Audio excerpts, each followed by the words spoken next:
lanjut ya Pak ya. Seorang ibu tahu dengan Silakan. pasti ya, dia dipilih Tuhan untuk melahirkan seorang anak. Terus anaknya dibunuh. Saatnya gimana ya Pak Sirotol ya? Iya, itu awal dari kesedihan Bunda Maria. Begitu dia tahu dia melahirkan seorang anak yang hidupnya hanya untuk dikorbankan. Betapa menderitanya Bunda Maria. Ditambah lagi pas hari penyaliban. Itu Bunda Maria sangat-sangat tabah gitu menerima itu. Dan setelah kebangkitannya barulah Bunda Maria itu memahami segala sesuatunya. Sama seperti murid-muridnya Yesus juga itu baru melek secara utuh setelah Yesus itu bangkit. Nah, artinya apa? Semua ada prosesnya. Ya, Bunda Maria sudah tahu gitu. Tahun pertama itu kepada Bunda Maria oleh Yesus ya. Anaknya itu akan mati gitu. Dia udah kasih tahu duluan. Ya. Tetapi yang mau kita lihat adalah prosesnya. Gitu. Demikian kita juga untuk mengenal Tuhan itu perlu proses, jadi nggak bisa instan. Gitu. Kita juga mau mengasihi orang butuh proses, makanya ada pengenalan. Gitu. Nah, jadi dalam momen Natal ini, ya kita harus menghargai semua proses. Sebab Tuhan itu juga bekerja sesuai dengan kegenapan waktunya. Tuhan itu menunggu tak jemu-jemu untuk kita, dan kita juga sebenarnya sedang menunggu kapan kuota kita habis dan kita bersatu dengan Kristus. Gitu. Oke. Silakan Pak Sirotol, mungkin ada yang mau disampaikan. Ada ya yang mau di. Shalom Bunda dan semuanya teman-teman di bawah. Aku mau nyampain singkat aja sih Bun. Selamat Natal untuk Bunda Agatha sekeluarga ya. Dan juga teman-teman di bawah ya, kiranya damai Natal beserta kita semua. Dan satu hal yang patut kita syukuri, kita menjadi seorang Kristen ya. Kita bersyukur, kita punya Tuhan yang mau turun, nuzul ya, berinkarnasi. Satu-satunya Tuhan yang mencari umatnya di dalam kekristenan. Kebayang nggak? Sementara agama lain ya, mereka mencari dengan cara ritual dan lain sebagainya, mereka mencari Tuhannya. Tapi Tuhan kita berbeda. Tuhan kita mencari kita untuk menebus kita dari dosa, mengalahkan maut, bangkit pada hari ketiga. Itu sih, kita harus bersyukur itu melalui karya penebusannya. Itu aja Bun. Terima kasih ya teman-teman. Bunda Shalom, Tuhan Yesus memberkati. Ya, Tuhan Yesus memberkati Pak Sirotol juga. Semangat menyambut Natal. Ya, itu tadi setuju banget ya. Dia itu mencari kita sebenarnya. Kita orang yang meninggalkan dia sebenarnya. Ya, bangsa-bangsa dari zamannya para leluhur kita dulu, nenek moyang kita, itu satu persatu meninggalkan Tuhan sampai kita nggak tahu. Ya, dari mana sampai Kristus itu sendiri ya mengutus para rasul ya Pak Sirotol ya, mencari semua ini. Ya, yang dulu ya terpecah ya kan, karena banyaknya pelanggaran, karena banyaknya dosa. Luar biasa ya Pak Sirotol ya. Tuhan sendiri datang merendahkan diri dari tempat yang maha tinggi, datang kepada kita yang hina, yang debu tanah, yang banyak dosa ini. Ya, Tuhan lain nggak ada. Betul Pak Sirotol, setuju banget. Orang itu banyak banget yang mencari Tuhan. Ya, tapi ini Tuhan yang nyari kita. Keren ya? Banyak orang tuh berlomba-lomba untuk mengenal, mencari Tuhannya, ya kan? Tapi mereka nggak tahu siapa Tuhan yang benar. Iya. Inilah, ya kan? Momen Natal inilah Tuhan turun untuk mencari umatnya, ya satu-satunya, gitu loh. Nggak ada yang lain sih. Itu semua karena kasih ya. Mereka itu kan. Itu semua karena kasihnya. Ini karena itu tadi Pak. Kasih itu adalah tindakan. Kasih itu menjangkau. Jadi kalau Allah adalah kasih, ya dia menjangkau. Bukan kasih itu nggak diam. Contoh kayak Pak Sirotol. Pak Sirotol cinta sama lawan jenisnya misalnya, sama pasangannya. Ini kayaknya masih muda, dari suaranya kayaknya 17 tahun nih Bapak ini. Contoh, Pak Sirotol punya cinta di hatinya terhadap seorang perempuan. Nggak mungkin Pak Sirotol diam aja gini. Apa yang Pak Sirotol lakukan? Pasti menjangkaunya, mau menyenangkannya, bahkan berkorban demi dia, betul ya? Korban uang, korban waktu, karena Pak Sirotol ini bukan mukondo. Beda. Kalau Mokondo kawin dia nggak ada mas kawinnya, ada Mokondo, iya kan? Nah Tuhan kita nggak Mokondo, gitu. Jadi sama seperti Kristus, dia punya kasih yang mau dipersembahkan kepada kita semua. Itu kasih itu menjangkau, kasih lemah lembut, kasih murah hati, kasih itu isi rekening dong. Bercanda. Ya, jadi kalau ada ngaku-ngaku Allah, ngaku maha pengasih, tapi kalau nggak pernah datang menemui umatnya, itu Allah sombong bukan sih Pak? Banget. Justru dari sini nih momen menyatakan kalau memang Tuhan yang hidup tuh memang benar-benar nyata. Ada. Gitu loh. Ya. Tuhannya umat Kristen tuh benar-benar Tuhan yang hidup. Yang imanen. Yang menyatakan dirinya. Gitu loh. Nggak ada Tuhan yang lain. Kalau hidup bergerak nggak Pak? Pastinya dong. Ini kok ada Tuhan nggak gerak-gerak? Bahkan menghapus dosa ya Bun ya. Ini udah nggak gerak, sombong lagi, malah sombong lagi, cemana nggak pernah mengasihi. Cuma kayak Kak Siro tuh cinta sama perempuan tapi dia sombong, nggak mau aku, ditinggalkan kau. Kayak gitu. Jadi kalau ada banyak orang ya Pak ya salah paham dengan Tuhan kita, dia datang ke dunia, memang sengaja merendahkan diri malah direndahkan, gitu, ya kan? Padahal dia sengaja merendahkan diri itu tadi. Ya karena logika itu tadi Pak. Logika itu jarang dipakai oleh manusia-manusia yang tidak mengenal Tuhan. Maksudnya gimana? Tahu nggak? Ya karena udah jelas kan Bun, dalam Filipi udah jelas. Ya kan dalam Ibrani 2 ayat 9 bahkan dalam untuk waktu yang singkat ia lebih rendah daripada malaikat. Malaikat. Betul. Gitu loh. Karena untuk apa? Untuk menebus dosa manusia, nggak ada lagi.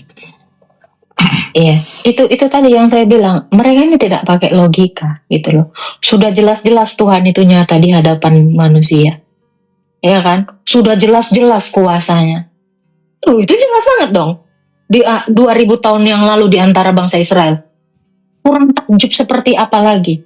Kurang bagaimana lagi Tuhan Yesus itu menyatakan dirinya yang wah gitu dengan segala macam mujizatnya, betul nggak?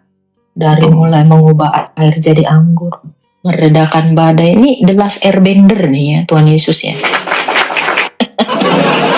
Karena pengendali udara deh, badai dia redakan, ya kan? Orang buta yang nggak punya biji mata dia bikin dari tanah. Ini udah ilahi banget loh. Tuhan itu menciptakan kita dari tanah. Dan orang buta itu Pak, itu bukan orang buta yang ada bola matanya loh, yang di dalam Alkitab.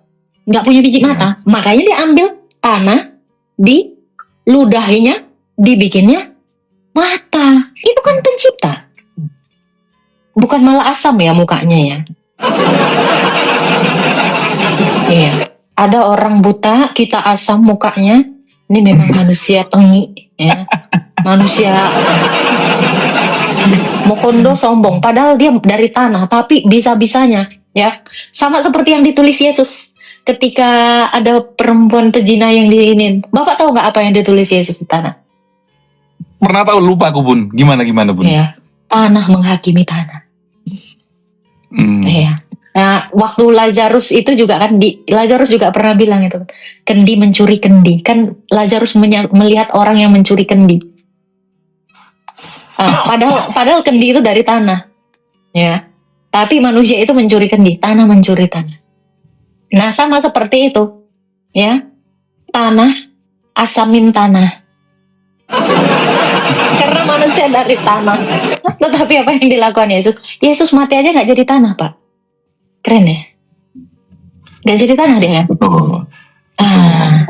Itu. Tapi lihat yang dari tanah ini, sombongnya, dengan sengkeknya dia, ya kan? Satu orang pun nggak aku tengok ada kebaikan di muka dia. Kok bisa?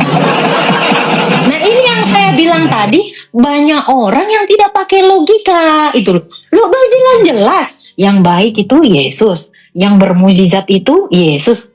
Tapi ini manusia yang kalau kita bilang akhlaknya lebih rendah daripada penjahat-penjahat yang ada sering di Trans 7 itu loh. Iya kan? Heeh. Malah itu dianggap sebagai pahlawan. Ini yang saya bilang, di mana logikanya? Itu. Justru ya Bun ya, justru puncaknya ya. Bahkan Yesus tuh membangkitkan orang mati, orang metong. Dan bahkan dia sendiri pun mengalahkan kematian itu sendiri. Nah, seringkali orang-orang mengatakan ya, hidup mati orang itu di tangan Tuhan. Nah, ini dia yang membangkitkan dan dia sendiri yang bangkit. Kalau kamu mengatakan hidup mati orang itu di tangan Tuhan, kamu harusnya mengenal Tuhan yang benar ini. Itu jelas-jelas bisa nyata. membangkitkan dan bangkit diri sendiri. Iya. Betul. Jadi bukan ngomong doang, hidup mati di tangan Tuhan. Itu kan omon-omon. Nah ini beneran terjadi gitu loh. Hidup dan mati itu di tangan Tuhan, di tangan diri Yesus sendiri, Tuhan sendiri. Dia mati dan bangkit. Memang betul Pak, itu puncaknya. Jadi kalau misalnya dia membangkitkan Lazarus, orang bisa berspekulasi ya kan, siapa tahu kebetulan. Nah, kalau ini dia sendiri yang ngomong, sesungguhnya anak manusia akan diserahkan, akan disesat para tua-tua dan akan mati serta bangkit pada hari yang ketiga. Berarti ini kan atas kepengetahuan dia, atas kemauan dia kan dia mati kan? Dia mati. Terus dia tahu kapan dia bangkit. Keren nggak ini? Nah, tapi kenapa orang buta ini, orang tuli ini ya tidak bisa mendengarkan, tidak bisa melihat ini sebagai sesuatu yang logis? Kenapa? Ya ini tadi Pak, udah ditutup sama setan budak. Ya apalagi ya kan di Alkitab dikatakan ya, mereka melihat tetapi tidak menyaksikan, mereka punya mata tetapi tidak melihat, mereka punya telinga tetapi mereka tidak mau mendengar. Ini sesuai sekali ini dengan yang dikatakan Yesus, nubuatan Yesus. Benar. Jadi kita cuma bisa mendoakan aja lah ya Pak ya. Iya, yang terbaik pun jelas itu. Karena kan kalau kita sebagai umat Kristen udah jelas, mereka kan selalu ngakunya itu kan umat yang paling mengedepankan logika. Sementara mereka untuk memahaminya aja, memahami Tuhan, maksud nggak bisa pakai logika gitu loh. Karena kalau kita umat Kristen udah jelas, kasihilah Tuhan Allahmu dengan segenap akal budimu. Ya kita harus ini, untuk mengenal Tuhan yang benar kita tuh harus dari ucapan aja lah, seperti yang aku sampaikan tadi. Ya kan, hidup mati orang di tangan Tuhan, nyawamu itu di tangan Tuhan. Sering kali kita mendengar ucapan seperti itu, tapi kita gagal untuk memahami Tuhan yang benar gitu loh. Yang telah mengalahkan kematian itu sendiri gitu loh. Siapa dia? Gitu loh. Siapa lagi? Cuman satu-satunya di dunia ini. Betul, the one and only. Iya. Itulah tadi berakal. Tetapi kenapa mereka tidak menggunakan akal mereka melihat bahwa dia adalah Tuhan gitu? Iya kan? Tapi berarti benar ini kata Bapak Abraham di Lukas 16. Kalau tidak salah ayat 24 sampai 26. Ya. Waktu yang orang kaya mati itu bilang, Bapak Abraham, tolong kasih tahu dulu sama 5 lagi saudara. Bapak Abraham bilang, ada pada mereka kesaksian Musa. Itu yang akan membuat mereka tobat. Dan sekalipun ada orang yang bangkit dari antara orang mati, mereka itu tidak bisa diyakinkan. Betul memang. Sekali. Pernah baca Pak? Nah, itu orang yang di pangkuan Abraham itu kan? Iya, orang kaya yang mati itu dia minta tolong Bapak Abraham, kasih tahulah saudaraku itu. Ada 5 lagi, nanti kasih tahulah ini biar supaya mereka jangan masuk ke dalam penderitaan ini. Udah tahu jelas-jelas itu. Ya. tapi Bapak Abraham bilang kan, nah, sekalipun orang dari kuburan bangkit mau memberitahu, mereka nggak jadi percaya. Itu betul. Parah ya memang ya. Itulah dia tadi. Jadi mau kayak gimana lagi logikanya? Iya, udah tabola balik lah istilahnya kalau pakai lagu itu ya. Iya, Tuhan Maha membolak-balikkan hati. Tapi tunggu dulu Pak. Ya kalau Tuhan Maha membolak-balikkan hati, bukan pula perasaan sayang ke anak jadi perasaan cinta ke anak mantu. Astagfirullah. Agak nyerempet sedikit ya dari tadi ya. Gemes ya. Lalu Iya kan kan? satu hal lagi kan, mereka tuh mengerti, kalau dari kitab mereka ya kan, mereka selalu melihat dalam Al-Ajab 56 gitu kan, mereka tuh sesembahan mereka itu berdoa, ya kan, Iya, betul betul. bersolawat. Sementara berdoa itu kan minta pengampunan segala macam, banyak hal lah ya. Sementara yang mengampuni malah batu. Itu kan harusnya pakai logika gitu loh. Itu perwakilan. Ini perwakilan ya. Perwakilannya. Jadi yang maha kuasa siapa gitu? Tulisan. Loh, karena gini Pak, kalau Yesus dikatakan maha kuasa nyata. Yesus kan firman itu menjadi manusia, bukan jadi tulisan, iya kan? Bukan jadi buku, ya. Kalau Yesus kan nyata, kuasanya ada gitu ya. Tapi kalau sesuatu yang tulisan gimana Pak? Sama kayak si Rotol ini ya, nulis segala cintanya, janjinya sama pacarnya ya. Jadi cintanya itu hanya dalam bentuk tulisan. Tulisannya ini tiba-tiba hanyut di bawah air, hilang cintanya. Iya kan? Iya, jadi cinta itu harus dinyatakan. Ya, kalau Allah itu ya harus dinyatakan. Kalau dia Allah ya dia harus menyatakan dirinya gitu. Masa dinyatakan melalui tulisan? Semua dinyatakan melalui perbuatan dong. Betul nggak Pak? Betul banget. Kalau Pak Sirotol, bahkan untuk kita tuh perbuatan baik kita tuh bagaikan kasut yang kotor. Tapi untuk umat yang lain, kasut yang kotor ini untuk timbang pahala. Nah, timbang pahala, maksudnya gimana? Pahala ditimbang? Ya, perbuatan baik yang menghasilkan pahala gitu kan. Perbuatan baik untuk kita ini kan kasut yang kotor gitu loh, nggak ada artinya. Itulah sebabnya kita butuh juru selamat gitu. Iyalah, karena perbuatan baik itu kodrat kita. Itu adalah fitrahnya kita ya, istilahnya fitrahnya kita. Jadi bagaimana kita meminta imbalan atas kodrat kita? Nggak masuk akal ya? Ya kan? Contohnya nih, kodrat kita adalah gelas. Kalau kita menjadi gelas, masa kita dapat reward? B aja gitu. Tetapi kalau kodratnya gelas ini pecah, nah ini yang perlu perbaikan. Nah untuk itulah kenapa Yesus itu datang, untuk memperbaiki kodrat kita. Gitu. Jadi hal-hal terbodoh yang dilakukan manusia adalah dia mengharapkan imbalan atas perbuatan baiknya. Padahal dia diciptakan baik, kan gitu. Amin, amin. Ya, Nah, satu lagi terakhir, aku buat teman-teman sekalian ya, semoga kiranya kita semua di momen Natal seperti ini, kita itu bisa membawa damai karena kita anak-anak Allah, dan kita lebih mengenal Tuhan yang benar, ya. Bukan Tuhan yang cuman di satu tempat menjadi batu atau apapun itu ya. Tuhan kita, Tuhan orang Kristen, Tuhan yang nyata, Tuhan yang hidup, Tuhan yang imanen. Ya, semoga kiranya damai Natal beserta kita semua. Shalom, Bunda, aku turun dulu. Amin. Thank you ya. Terima kasih Pak Sirotol, Tuhan berkati. God bless. Nah gitu. Jadi kalau kita berbuat baik, jangan kita pamer-pamer. Iya kan? Betul nggak? Ada orang berbuat baik ya kan? Udah baik sama dia, padahal aku baik loh. Itu kodrat kamu, say. Jadi jangan ada orang yang menyombongkan diri.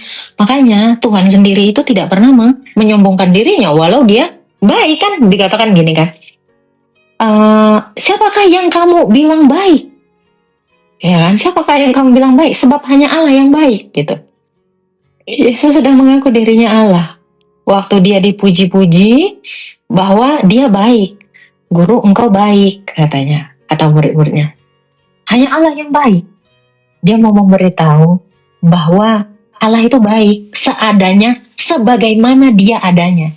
Jadi gak perlu dipuji Allah itu baik, karena sebagaimana adanya dia adalah baik. Tadi itu otoritas Bang Mario. Jadi Matius Matius 18 ayat 19. Malam, Mbak. Ya, selamat malam salam anak rantau, ada yang mau ditanyakan. Mbak boleh dijelaskan lebih jauh lagi tentang Bunda Maria, Mbak? Jauh gitu. Maksudnya gimana? Dijelaskan Soal jauh begini, gimana? Mbak. Tadi kan sempat menyimak waktu yang di room tadi bersama Mr. M. Jadi terus terang Mbak, saya sangat terharu sekali, mana lagi ketika melihat Mbak yang hampir mencucurkan air mata menjelaskan tentang Bunda Maria.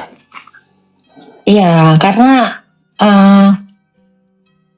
itu tadi yang saya bilang ya, di momen Natal itu selalu tokoh ini tidak pernah dimuliakan, tokoh ini tidak pernah diangkat.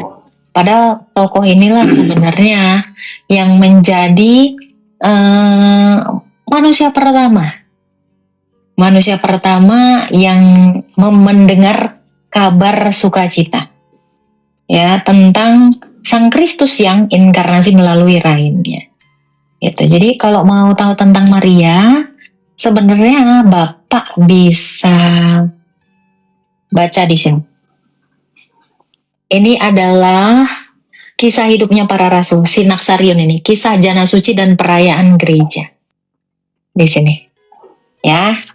Di sini itu tadi sebenarnya yang udah saya jelaskan, Bunda Maria itu adalah seorang anak dari Hana dan Yoakim. Ya, Hana dan Yoakim ini adalah si mandul. Ya, dia punya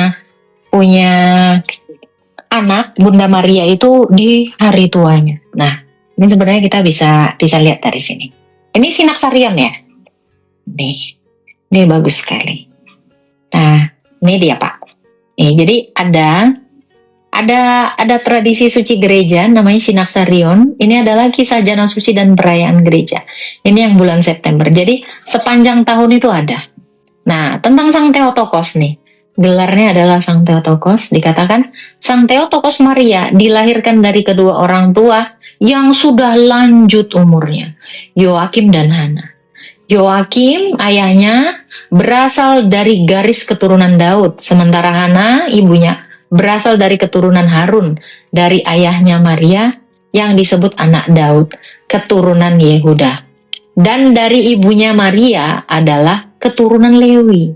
Jadi Hana, nenek Hana ini ya, nenek dari Kristus Yesus itu dari keturunan Lewi, tetapi Yoakim ini dari keturunan Daud ya. Yoakim dan Hana sudah lanjut umur dan tidak memiliki anak, sehingga mereka merasa rendah di hadapan Allah dan malu di hadapan manusia. Di dalam kehinaan mereka berdoa kepada Allah dengan berlinang air mata agar Allah berkenan kepada mereka, memberikan mereka sukacita pada masa tua mereka dengan hadirnya seorang anak seperti yang terjadi pada Abraham dan nih tadi yang saya bilang Sarah gitu, dengan lahirnya Ishak. Allah yang maha kuasa dan yang maha melihat mengaruniai mereka dengan sukacita yang melampaui segala harapan dan semua impian indah mereka.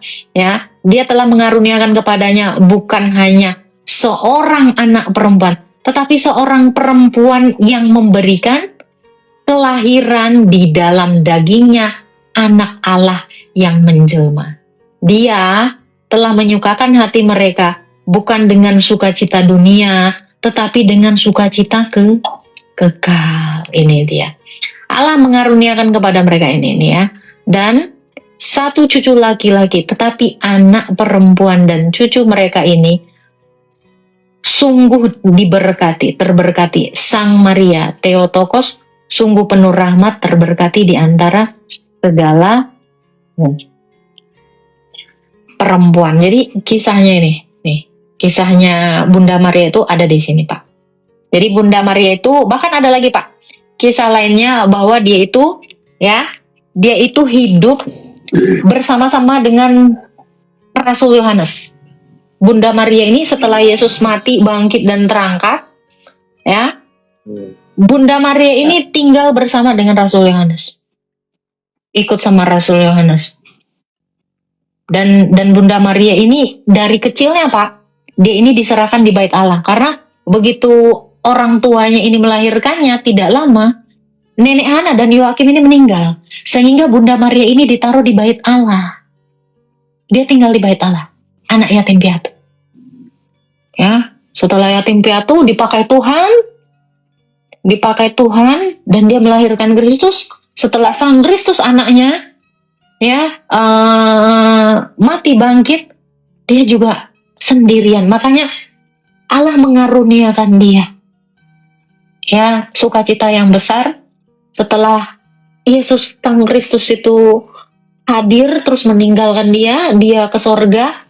Dia akhirnya dititipkan lagi kepada para rasul, terutama Rasul Yohanes. Seperti itulah hidupnya Bunda Maria. Sedih ya, gak punya orang tua, dititip sana, dititip sini. Nah ini yang saya bilang, satu tokoh yang sebenarnya sangat-sangat harusnya kita jadikan teladan bagi kita. Betapa dia menderitanya gitu, hidup dalam ketaatan. Nah itu juga seharusnya menjadi contoh bagi kita semua wanita yang ada di dunia ini. Teladannya Bunda Maria itu, hidup dalam ketaatan walaupun pindah-pindah, hidup yatim piatu. Kenapa tadi saya juga sangat emosional? Saya seperti melihat diri saya juga gitu, yatim piatu, pindah sana pindah sini, tapi bisa tetap taat teguh gitu kepada Tuhan. Ya karena Tuhan sendiri yang menguatkan gitu. Jadi walaupun apapun yang kita alami di dalam hidup kita, adakah Bunda Maria mengeluh? Tidak. Dia menyimpan segala sesuatu itu di dalam hatinya. Dia tidak menjadi jatuh ke dalam dosa. Dia taat. Ini yang saya bilang tadi. Ketaatan Bunda Maria ini harusnya menjadi teladan bagi kita semua.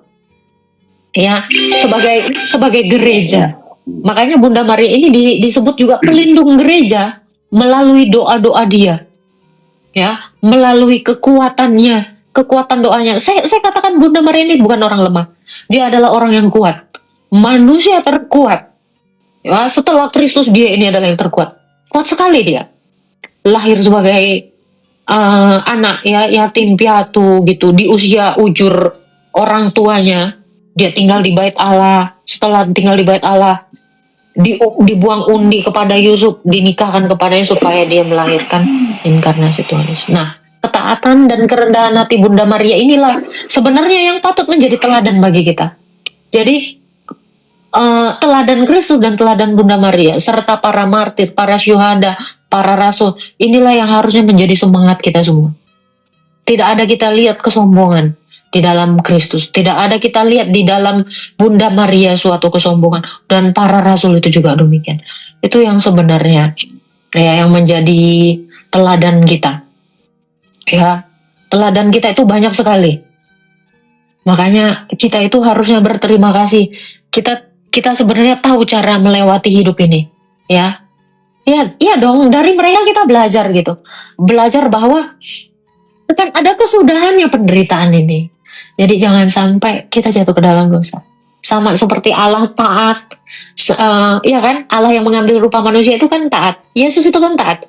Filipi 2 ayat 8 dia yang merendahkan diri menjadi sama seperti manusia, taat sampai mati, bahkan sampai mati di kayu salib. Jadi ketaatan itulah bentuk dari kerendahan hati kita semua. Kalau kita tidak taat sama Tuhan, kan kita tidak rendah hati artinya. Iya kan? Kalau kita terus-terusan melawan Tuhan, artinya apa? Kita tidak mengasihinya. Kita tidak rendah hati. Itu. Jadi makanya kenapa saya suka sekali bawa kidungannya itu Bunda Maria. Dia itu teladan kita semua. Dan orang yang sangat-sangat terberkati. Bahkan Elizabeth mengatakan, terberkatilah engkau di antara para wanita, terberkatilah buah rahimmu, karena engkau telah melahirkan juru selamatku. Juru selamat kita itu dilahirkan Bunda Maria. Jadi kita itu juga patut memberinya penghormatan. Gitu. Seperti itu Pak Anak Rantau. Ya. Terima kasih. Mungkin ada lagi yang mau ditanyakan tentang Bunda Maria. Saya rasa sudah sejauh itu aja, Mbak. Iya, Tuhan memberkati Pak anak rantau. Sama-sama Mbak. Ya, semangat menyambut Natal. Nah itu, makanya aku sangat ngefans ya sama Bunda Maria. Iya, ampun. Ini makanya kenapa orang Kristen ya, orang Kristen itu meneladani sikap Bunda Maria. Itulah sebabnya kita itu minta tolong sama Bunda Maria, karena Bunda Maria ini tidak pernah mengecewakan Tuhan. Dia tidak mengecewakan Tuhan dengan ketaatannya. Sekalipun dia tidak pernah dikecewakan. Ya, walau dalam hidup yang demikian, ya, Rasul Yohanes itu ke Pulau Patmos. Bunda Maria ikut. Bayangin, dia ikut bersama Rasul kemanapun menginjili. Bunda Maria ini, ya, hidup sangat-sangat menderita, hidup dengan dengan sangat taat gitu loh. Bayangkan Rasul Yohanes pokoknya apa? Iya kan, Rasul Yohanes itu bahkan dia nggak punya kuda bagus, bahkan dia nggak punya rumah yang bagus untuk dia tinggali, dan dia harus membawa serta ini Ibu Maria kemanapun dia berada, ya. Dan di akhir hidupnya, kalian harus tahu, di akhir hidupnya, ya, ini tertulis di dalam Sinaksarion ya. Ini ajaran gereja, ya, kalian juga harus tahu. Di akhir hidupnya, inilah yang didapatkan oleh Bunda Maria. Kalian tahu apa? Di akhir hidupnya, malaikat datang memberitahukan Maria bahwa umurnya sudah tidak lama lagi. Di masa tuanya, ini adalah satu karunia yang diberikan Tuhan kepada Bunda Maria, bahwa dia diberitahu bahwa usianya sudah tidak lama lagi, dan ada satu permintaan Bunda Maria ini yang dikabulkan oleh Tuhan. Permintaan Bunda Maria adalah ketika dia mati, dia mau semua rasul ini melihat dia. Ini keinginannya. Ya, Bunda Maria itu pas mau mati, ya, udah tahu, dia meminta kepada Tuhan supaya dikumpulkan ini gereja. Dikumpulkan. Nah, jadi secara rahasia kerajaan Allah, rasul-rasul yang tersebar di segala bangsa itu diangkat secara rahasia datang ke Yerusalem. Luar biasa. Cara kerja Tuhan seperti itu. Sama seperti dia mengangkat Elia dan menyembunyikannya ke langit. Demikian cara Allah juga terhadap rasul-rasul ini kalian harus tahu ini. Kisah ini, ya, diangkat secara rahasia, ditaruh ke rumahnya Bunda Maria di Yerusalem. Permintaan Bunda Maria, dia mau mati di Yerusalem. Itu. Ya. Dan yang terakhir sekali yang tidak dibawa pulang oleh malaikat, oleh Tuhan itu, kan dijemput malaikat itu, dihadirkan ke hadapan Bunda Maria, Thomas ini tidak hari itu juga, di hari kematiannya Thomas ini tidak datang. Tetapi di hari yang ketiga, setelah kematian Bunda Maria, Thomas ini datang. Ya, kalau kita misalnya sebagai orang yang tidak tahu apa-apa, ini relate banget di hidup kita. Ya, kita sebagai orang yang tidak tahu apa-apa, kalau kita dalam kondisi Thomas, pasti kita bilang, Tuhan pilih kasih, Tuhan gak dengarkan doaku, Tuhan kayaknya gak sayang sama aku. Pasti gitu kan? Betul kan? Betul kan? Betul nggak? Seperti itu nggak? Iya kan? Pasti. Karena Thomas doang ini yang nggak. Dia terakhir. Dia di hari ketiga. Kita juga kayak gitu. Kalau minta sama Tuhan, Tuhan ini jahat, nggak baik sama aku. Gitu kan? Dia kayaknya nggak peduli. Tetapi di hari yang ketiga, Rasul Thomas ini diangkat oleh Allah dan datang ke makamnya Bunda Maria. Di situ dia menangis. Aku pengen ketemu dengan Bunda Maria. Diantar sama murid-murid lainnya ini, lalu di situ Tuhan Yesus menampakkan diri dan membangkitkan Bunda Maria serta membawanya ke surga. Kubur Bunda Maria kosong. Gitu. Dan rasul-rasul itu melihat. Jadi maksudnya adalah Tuhan mau menunjukkan karyanya melalui ketidakadilan yang sepertinya kita anggap demikian. Ya, kita menganggap itu kan sebagai kayaknya sesuatu yang tidak adil bagi kita. Kok Tuhan nggak membuat aku itu seberuntung rasul yang lain gitu kan, kata Thomas. Tapi Tuhan itu mau menunjukkan sesuatu bagi kita semua. Ini yang maksudnya adalah harus kita pelajari bahwa segala sesuatu itu bekerja dengan kegenapan waktu Allah. Bukan kegenapan waktu kita. Begitu. Ya, di situ Bunda Maria diangkat. Makanya ada ikon yang dilukis Rasul Lukas, ya. Judulnya adalah Dormation, Maria the Dormation. Sang Maria yang tertidur. Nah itu. Nah, dia diangkat dan bangkit. Bunda Maria ini sudah bangkit. Sudah berada di sorga bersama Kristus. Ini adalah sejarah atau kisah yang diceritakan para rasul kepada gereja melalui sinaksarion atau catatan gereja tentang jana suci dan hidup para rasul. Gitu. Apa yang mau kita pelajari? Ternyata Tuhan itu mau merancangkan sesuatu yang baik untuk kita kalau kita mau bersabar. Kalau kita mau tabah, kalau kita mau ikut dengan Tuhan Yesus. Kenapa? Karena bagi Tuhan Yesus tidak ada yang mustahil. Bayangkan, Bunda Maria mati aja dibangkitin. Lazarus mati aja dibangkitin. Ya kan? God bless you too, Bunda Paulina. Ya. Kalau kita mau seturut dengan Tuhan, aman. Apa lagi yang perlu kita khawatirkan? Gak ada yang perlu kita khawatirkan. Ya kan? Kakak minta bukunya boleh. Abang boleh beli di toko ijo sama toko oren, Bang. Judulnya Sinaksarion. Gitu. Kak, mau tanya, Bunda Maria bukannya diangkat ke surga tanpa wafat? Wafat lah. Kalau gitu gimana ada kuburnya? Loh, setiap orang ditetapkan mati satu kali lalu dihakimi. Kalau Bunda Maria nggak mati, Yesus aja mati. Ngeri kali. Ada manusia yang nggak mengalami kematian. Bunda Maria itu mati dan diangkat dan dibangkitkan. Kan ada kuburan Bunda Maria di Yerusalem. Kuburnya itu kosong. Bagaimana dikatakan dia tidak mati ada kuburnya? Kau ini ngarang disko. Itu ajaran sesat itu yang mengatakan Bunda Maria nggak mati. Mati. Rasul-rasul itu yang menyaksikan. Mati dia.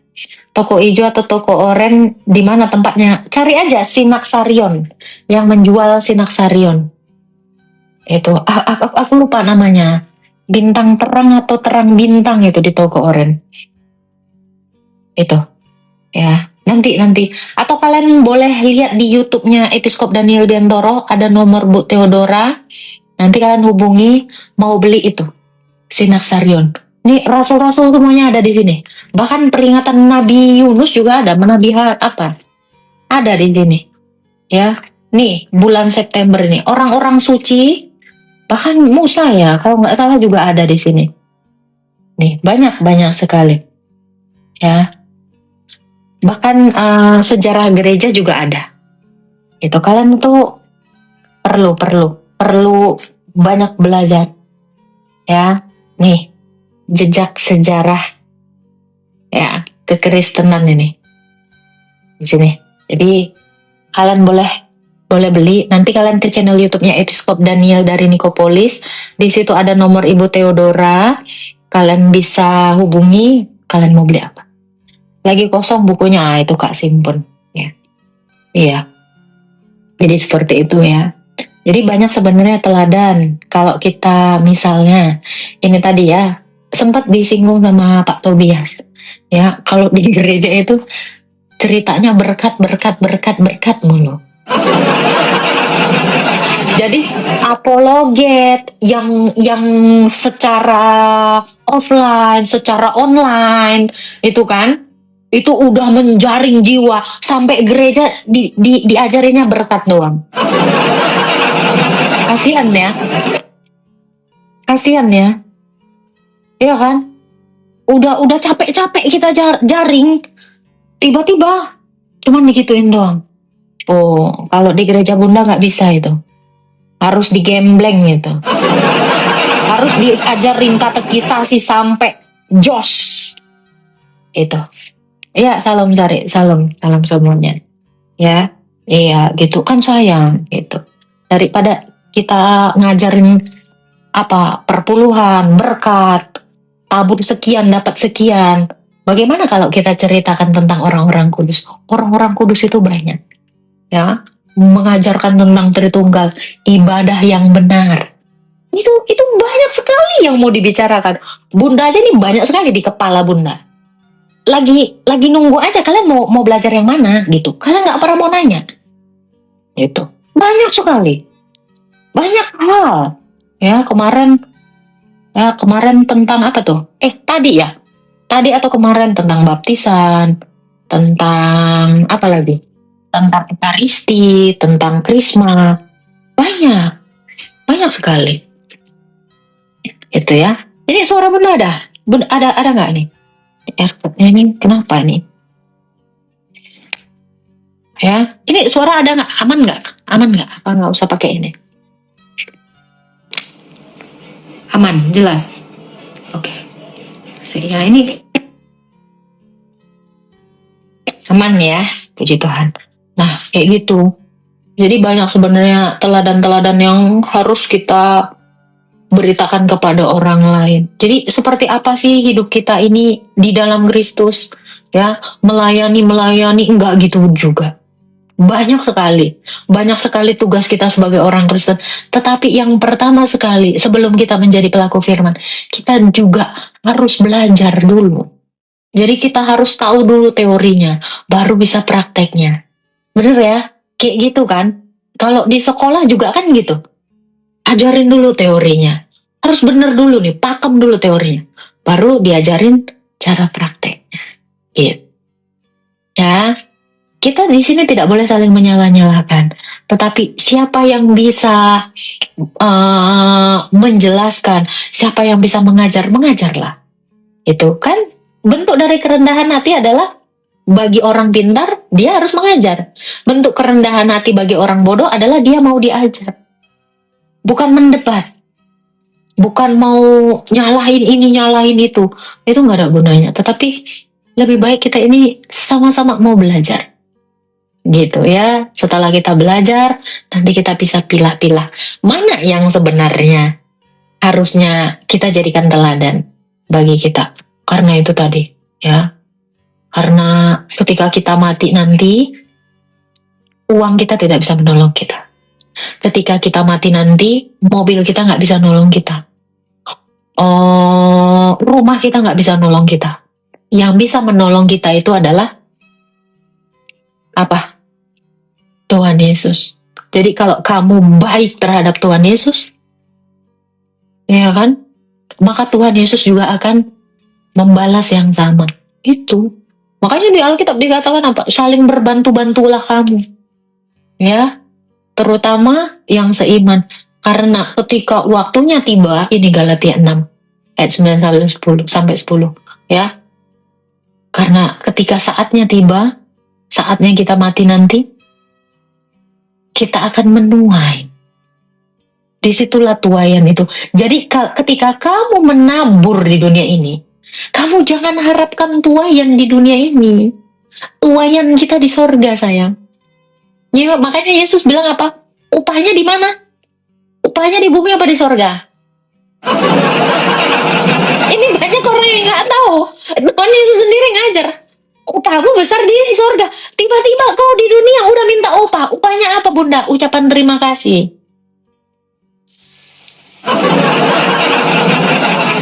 Tahu-tahu kamu di dunia minta dibaikin, minta dihormatin, minta dianggap wah, disanjung-sanjung, dikatain baik. Oh, kamu berarti nggak ngerti firman Tuhan. Tuhan bilang kita itu menuainya di sorga, naburnya di dunia, nuainya di sorga. Jadi makanya dikatakan janganlah kamu jemu-jemu berbuat baik. Berarti nggak ada capeknya berbuat baik. Aku capek, Bun, udah baik-baik sama si Anu. nggak dengar firman Tuhan. Ya iyalah, kan banyak yang ngeluh kayak gitu kan.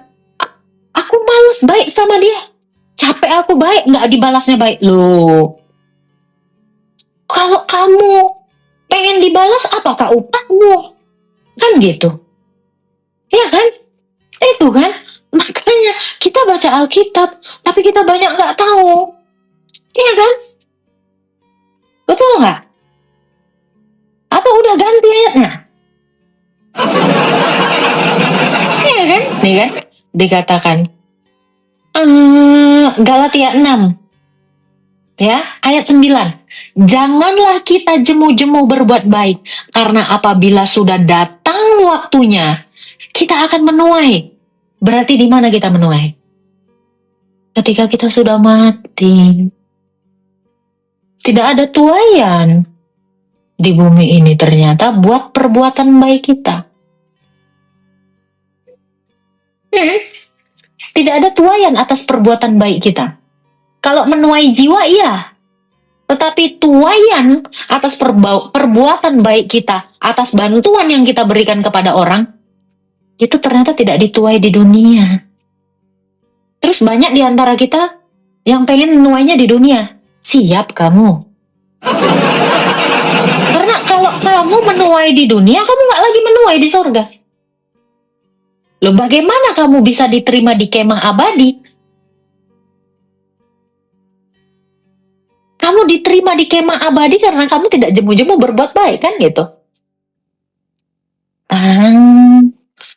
Jadi banyak orang yang salah paham. Ini yang saya bilang, banyak pendeta yang mengajarkan seperti itu. Nanamnya di dunia, nuainya di di dunia.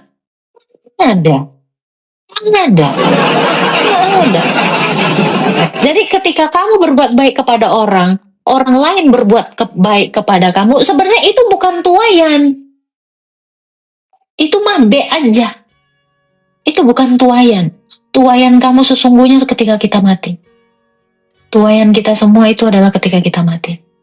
Makanya kita nggak boleh jemu, nggak boleh lelah berbuat baik kepada orang. Sampai sini ada yang paham nggak? Sampai sini ada yang paham nggak? Jadi besok-besok kalau kamu ngeluh, aku udah baik bun sama temenku, aku udah baik bun sama si ini, tapi dia nggak balas aku baik. Oh, berarti kamu minta tuaian di bumi. Udah siap? Udah siap untuk tuaian di bumi? Artinya kamu tidak menuai lagi di sorga. Mau? Kepengennya gimana? Setelah mati atau sesudah mati? Iya kan? Jadi sebenarnya tidak ada masalah ketika kamu menabur di bumi. Mungkin kamu akan menuai dari orang lain yang ada di bumi karena perbuatan baikmu. Tetapi lakukanlah segala sesuatu itu dengan kerelaan hatimu, dengan kerendahan hatimu. Jadi membantu orang itu karena cintamu sama Tuhan. Realisasi cintamu sama Tuhan adalah dengan mencintai sesamamu. Bagaimana kamu mencintai Allah? Kok kasih Allah uang? Allah nggak butuh uang kau. Bagaimana kau mewujudkan kasihmu sama Tuhan? Apa? Oh, I love you Tuhan. Tuhan Yesus nggak butuh itu. Tuhan Yesus juga nggak butuh makananmu. Dia nggak butuh makanan. Dia nggak butuh tumpangan. Emangnya dia butuh kamar kau? Kalau misalnya dia datang ke dunia nginap di rumah kau? Enggak. Tetapi realisasi dari kasih kita kepada Tuhan itu adalah kita mengasihi sesama. Itu realisasinya. Ya, direalisasikan melalui kasih kita kepada sesama. Itulah wujud kasih kita kepada Allah. Kasihilah sesamamu manusia seperti kamu mengasihi dirimu sendiri. Nah, itu. Jadi kalau kita misalnya angkat aku jadi muridmu Gurunda, daftar dulu 1 singa. Ya, jadi kalau kita ini sama-sama murid kok minta dimuridkan, agak-agak lain kau. Sama-sama murid kita. Ya. Jadi kalau kita memang mengasihi Tuhan, tunjukkan dengan mengasihi sesama itu bukan dengan bersungut-sungut, bukan dengan mengharapkan imbalan. Ya percuma semua. Kamu bilang loh, oh aku udah ngasih si Agatha 80 juta, 100 juta. Tapi tahu-tahu dia gitu. Itu nggak ada harganya, sayang. Bapakmu yang di sorga nggak akan memperhitungkan itu. Ya, kenapa? Ya karena kamu memberi bukan karena kasihmu terhadap seseorang, tetapi karena kamu itu pengen dianggap besar oleh orang lain. Makanya Yesus ngajarin apa? Tangan kiri ngasih, tangan kanan cep.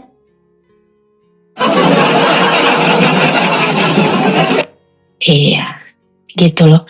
Jadi maksudnya adalah kamu kalau ngasih bantuan sama orang, itu karena cintamu sama Tuhan. Ya kalau kamu mengasihi, ya kan itu tadi kan yang saya bawakan tadi 1 Yohanes 4 ayat 7-8. Barang siapa mengasihi, dia berasal dari Allah. Barang siapa tidak mengasihi, dia tidak mengenal Allah. Sebab Allah adalah kasih. Bagaimana mungkin kamu bisa mengasihi sesamamu? Bagaimana kamu dikatakan mengasihi Allah kalau kamu tidak mengasihi sesamamu? Nah itu tadi. Ya, jadi apa hal yang sepatutnya kita lakukan, Bunda? Ketika kita memberi aja kita nggak tahu caranya. Ya kan? Kita memberi aja kita nggak tahu caranya. Apalagi ibadah. Hah? Iya kan? Kita cara memberi aja kita nggak tahu. Padahal di dalam Alkitab banyak contoh-contoh cara memberi kan? Siapa? Yang orang miskin itu, perempuan janda miskin itu, memberi dengan kerelaan hatinya. Itu harta terbesarnya. Tapi dia kasih. Tapi lihat, yang ngasih harta banyak. Tuhan, aku kan udah baik, aku kan udah gini. Sombong dia di hadapan Tuhan. Cara memberi aja kita banyak yang salah loh. Padahal janda Sarfat. Ya, padahal di Alkitab itu udah banyak contohnya. Yesus sendiri ngajarkan kita cara memberi yang benar. Ya kan? Dia ngasih makan. Tapi adakah dia minta diwaukan? Bahkan Yesus itu, ya, waktu dia diikutin, apa itu pada ngintilin dia, ya, setelah dia mengadakan mujizat ngasih makan, ya, ngintil semua. Yesus bilang apa? Ngapain kau ngikutin aku? Kau itu ngikutin aku gara-gara makananku, gara-gara apa yang aku punya. Nah, kamu juga. Jangan kamu follow saya gara-gara sesuatu. Ya, kalau kamu follow saya gara-gara sesuatu, nanti saya berbuat yang jahat, kamu unfollow saya. Tetapi follow-lah saya karena kamu mengasihi Kristus. Itu. Jadi sama juga. Seperti orang-orang ya yang kamu idolakan itu. Jangan kamu idolakan dia karena apa yang dia narasikan. Tapi idolakan dia karena Yesus. Maka kamu gak akan kecewa.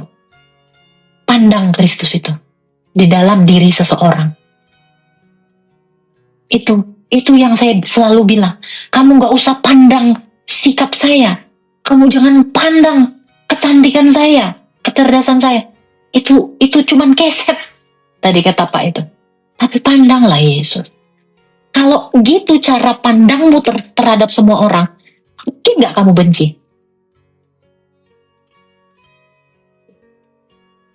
Hah? Mungkin gak kamu benci? Nah, kamu itu mandangnya Yesus. Jangan mandang orangnya. Ngapain kamu idolakan manusia pendosa yang nutup-nutupin dosanya?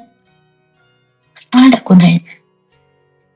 Ya, kalau kamu hanya mengidolakan manusia, memandang manusia, ya kamu akan kecewa. Saya pastikan kamu akan kecewa. Mustahil kamu itu selamanya akan dibahagiakan oleh manusia. Karena gak ada manusia yang bisa seperti itu. Nah, ketika Yesus diintili orang banyak, itu Yesus sendiri bilang, Kamu mengikuti aku karena sesuatu yang kulakukan. Kamu mengikuti aku bukan karena kau mengasihi aku. Kamu itu ngikutin aku cuman gara-gara makanan itu. Itu. Kebanyakan kita seperti itu. Ya, baik sama orang, ya kan? Gara-gara apa? Gara-gara uangnya. Itu nggak bisa dipungkiri itu. Semua hormat Pak Tobias. Kita menghormati Pak Tobias karena koinnya. Itu betul nggak? Nggak usah bohong. Jangan bohong kalian. Jangan bohong. Nggak ada yang bohong. Nggak boleh bohong. Pasti itu. Tapi waktu dia bernarasi tadi, Dodo, kita melihat Kristus di dalam dirinya. Ketika dia pelayanan, dia melakukan segala sesuatu itu karena Kristus. Jadi kamu pandang Yesusnya. Iya kan? Ibu Taurus ya? Ya gara-gara ada tanduknya aku bilang aku Taurus. Ya. Jadi pandang. Aku tadi baru jatuh cinta sama Pak Tobias ketika dia ngomong. Sebelum-sebelumnya B aja. Iya. Maksudnya waktu dia mengatakan saya punya pelayanan gini begini. Oh. Ya kan? Betul kan? Oh ternyata ada sesuatu yang lain. Jadi bukan karena kaya gitu loh. Tapi karena itu. Karena ternyata dia punya pelayanan di balik itu. Wajib kita doakan. Jadi saya menemukan Kristus di Pak Tobias. Awalnya menemukan koin di Pak Tobias. Ya toh? Lo karena itu. Makanya kamu semua pun ketika melihat apologet, jangan kamu lihat dia karena cakap bicara. Jago. Wah, gebukin RT 6 gitu. Jangan. Tapi tengok Yesus yang dia beritakan. Agak ngeblur Bon. Bersihkan itumu. Matamu mungkin belekan. Serius kau. Yang penting suara dengar kan? Suara dengar kan? Tapi suara dengar. Ngeblur. Tapi suara dengar kan? Blur. Cemana di HP kok nggak blur? Nah, yang penting suaranya lah. Kalian kan nonton aku juga karena cantiknya aku. Kalian pun nonton aku bukan karena Yesus yang mau ku beritakan, karena cantiknya aku. Besok ku jelekkan mukaku ini. Oh iya, ini berarti kuotanya 5 watt. Ini kuotanya nih, udah mau inalillah ini sedikit lagi nih. Ya nantilah kita pasang wifi lah ya. Nah itu ya. Jadi ketika kamu nanti nengok apologet gara-gara sesuatu kamu benci, nengok pendetamu gara-gara dia nilai perpuluhan kamu benci. Iya kan? Nengok nanti ada singermu nolak cintamu, kau jadi nggak mau ke gereja, benci kau sama dia, ya kan? Gara-gara ditolak cintamu, ya.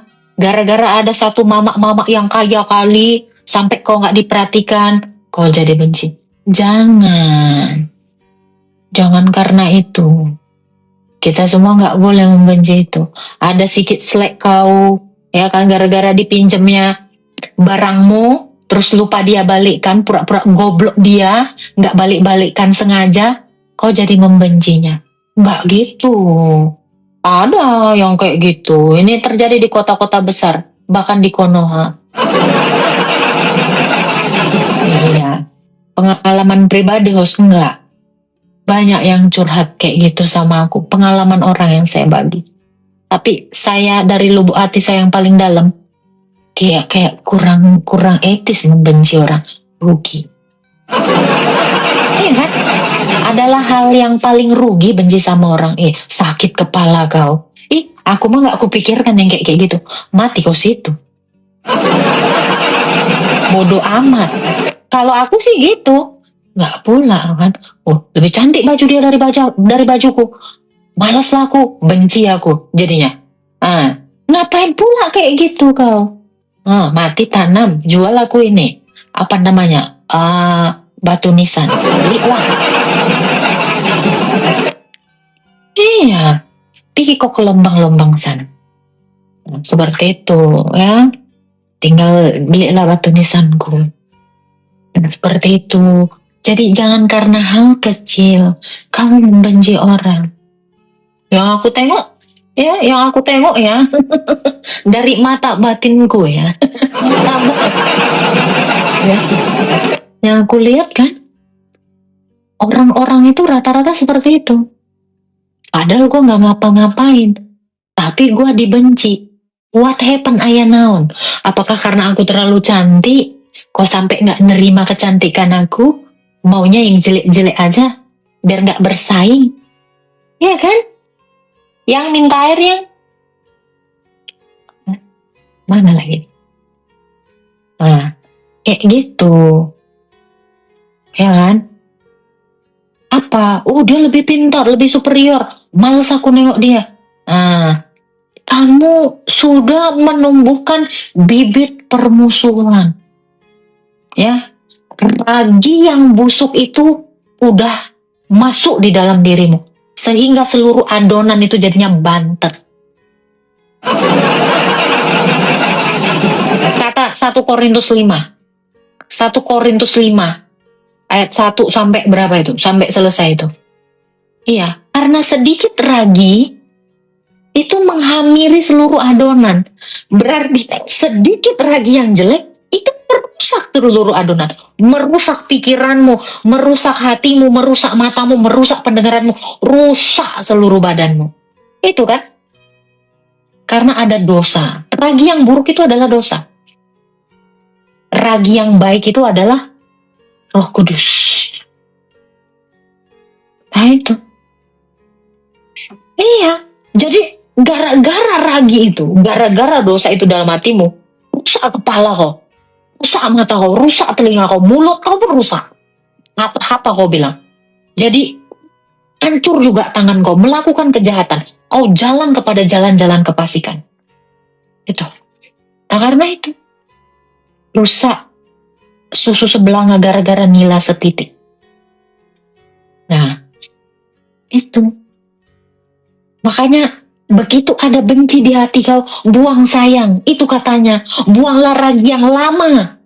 Marilah kita berpesta dengan ragi yang baru. Roh Kudus. Gitu. Iya karena rusak udahan hatimu dan otakmu, akhirnya kau pergi ke jalan-jalan pendosa itu loh.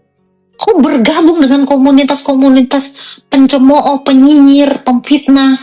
Itu jalanmu gak terang karena matamu udah gak terang.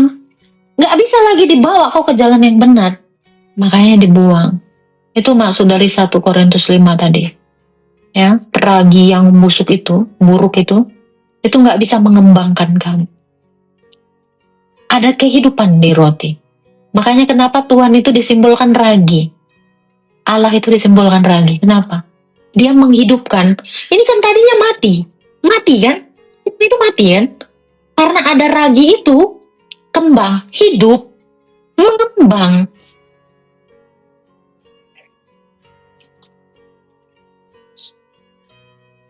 Ya kan? Anggur juga gitu. Kenapa anggur butuh ragi? Kenapa roti butuh ragi? Karena ragi itu mengembangkan. Salve Bang Akun. Nah, itu. Anggur itu juga butuhnya itu kan? Emangnya anggur butuh gula? Enggak. Roti pun gak butuh gula. Tapi butuhnya ragi. Itu dia. Roh Kudus itu adalah ragi itu. Allah itu adalah ragi. Jadi jangan ada kebencian di dalam diri kita. Supaya Roh Kudus itu berkembang di dalam diri kita, meluap, mengeluarkan sukacita. Udah cocoknya aku jadi pendeta, weh. Ini kesukaan si Sari. Kalau aku khotbah ini, suka kali, dah paling demen ini. Manusia yang suka kali telinganya dinyamankan. Nggak usah jadi pendeta, tapi jadi pendeta duitnya banyak, say.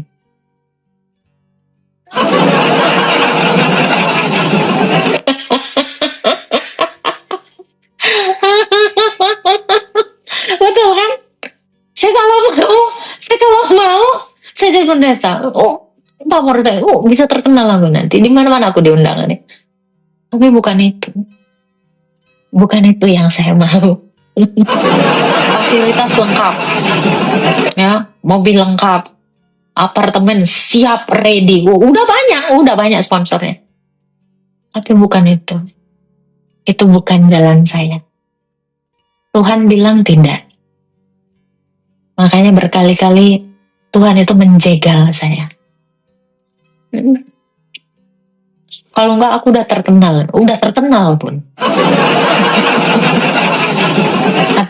Tapi bukan itu jalanku. Ternyata Tuhan tidak setuju dengan jalan itu. Aku dulu coba nerobos jalan itu. Iya. Aku tergiur dengan jalan itu. Tapi Tuhan jatuhkan aku. Coba lagi. Dijatuhkan lagi sama Tuhan. Udah 2 kali. Enggak lah. Fix. Kata Tuhan enggak.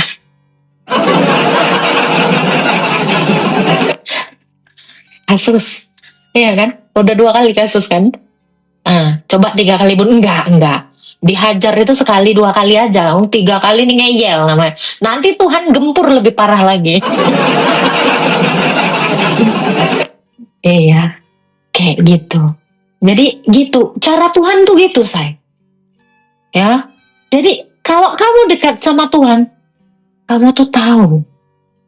Ini apa namanya? Roh kamu tuh kayak ngeklik gitu loh. Kamu itu ada feel. Dapat paham gitu maksud Tuhan. Aku gagal lagi. Berarti bukan di situ jalanmu, nak. Hewan, jalan aku ke sini tempeleng. Bukan di situ. Coba lagi, jalan lagi. Tempeleng lagi. Oh, enggak di situ. Siap Tuhan. Bukan itu. Ternyata bukan itu bagian saya. Maksudnya adalah kalau kamu berjalan bersama Tuhan, kamu itu enggak akan tergiur dengan kemegahan dunia. Iya. Bukan nggak cocok. Memang ikut Tuhan itu nggak kaya, sayang. Ikut Tuhan tuh nggak kayak gitu. Bukan terkenal. Itu bukan ikut Tuhan yang berasal dari Tuhan. Itu ikut Tuhan-Tuhanan. Itu ikut Tuhan-Tuhanan.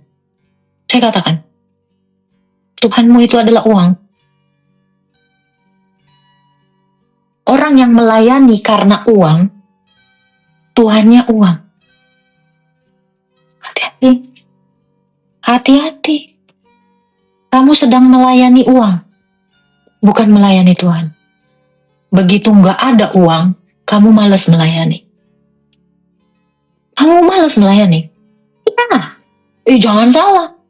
Oh, dia adalah dipakai Tuhan begitu. Makanya kenapa saya bilang khotbahnya orientasinya uang. Dia melayani uang, bukan melayani Tuhan. Seperti itu yang kalian kagumi kan? Ya, seperti itu yang kalian kagumi kan selama ini kan? Oh my God, gantengnya, wangi, cantik, wah, kaya, aku pun mau kayak dia. Kalian sudah melayani uang. Mewah. Ya kan? Nah itu. Banyak kan sekarang ini seperti itu. Dia kira dia melayani Tuhan. Makanya ada pelayan Tuhan yang kecewa ketika usahanya gagal. gerejanya nggak banyak umatnya. Ya karena nggak ada perpuluhan. Nggak ada pemasukan. Gitu. Nah, itu. Tapi lihatlah pelayan-pelayan Tuhan yang dia memang mau melayani untuk membagi kepada orang. Itu. Makanya Bunda bilang, motivasi saya live ini mau melayani orang, bukan melayani uang. Kalau saya mau melayani uang, saya bisa cepat kaya.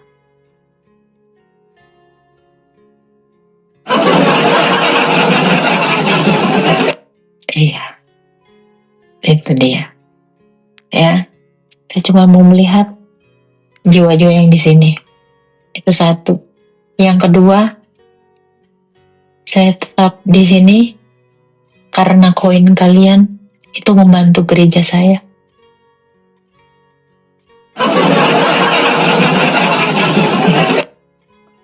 Karena saya bisa membantu gereja saya melalui koin-koin kalian.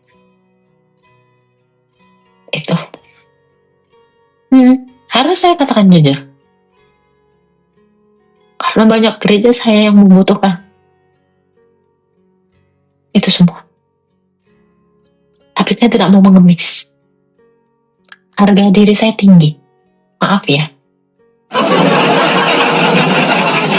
Iya. Walaupun kami suka protes, iya, harus.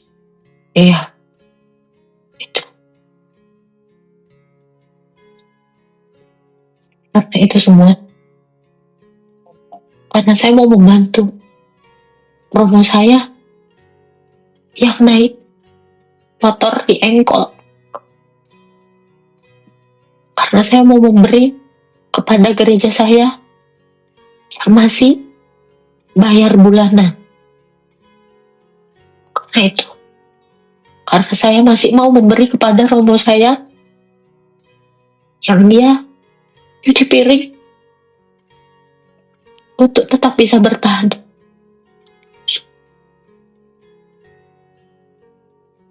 Saya egois.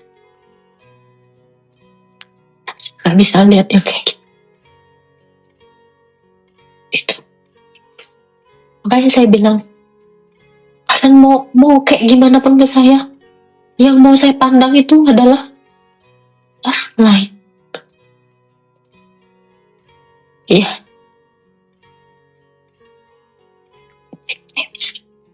Tapi kami gak mau mengemis. Kami gak butuh. Tuh. Makanya saya kerja. Kalian bilang saya pengangguran, saya kerja. Untuk orang lain yang mau saya hidupi. Bukan diri saya saja. Itu. Makanya saya bilang, kalau saya mau, saya bisa. Tapi bukan itu semangat saya. Semangat saya satu, ortodoksia. Semangat saya yang kedua adalah orang-orang yang di belakang saya. Orang-orang yang setiap hari mendoakan saya demi keselamatan saya dan kesehatan saya. Orang-orang yang berpuasa buat saya. Itu yang mau saya hargai. Kelaparan yang dirasakan romo saya, puasanya itu untuk doangan saya. Itu. Jadi, kita kalau manusia, kita gak bisa hidup untuk diri kita sendiri.